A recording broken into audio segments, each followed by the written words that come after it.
Witajcie! Dzisiaj chciałbym Wam pokazać, jak zrobić omlet na słodko. Będziemy do tego potrzebowali 3 jajek, 3 łyżek mąki pszennej i szczypty soli. Białka oddzielamy od żółtek, dodajemy szczyptę soli i ubijamy na puszystą masę.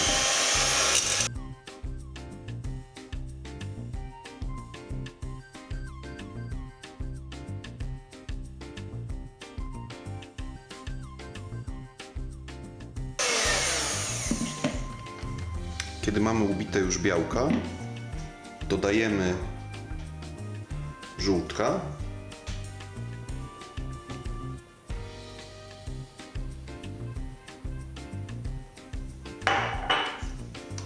delikatnie mieszamy.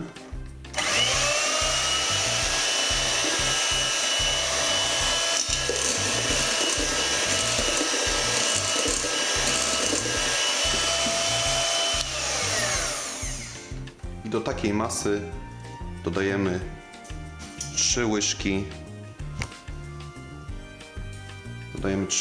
mąki pszennej.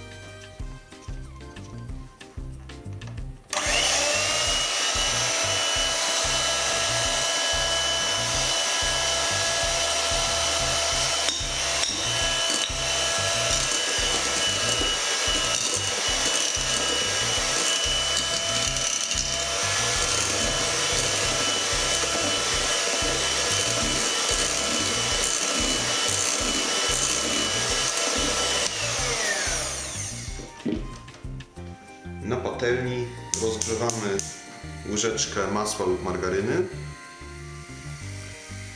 i na rozgrzaną patelnię wlewamy naszą masę.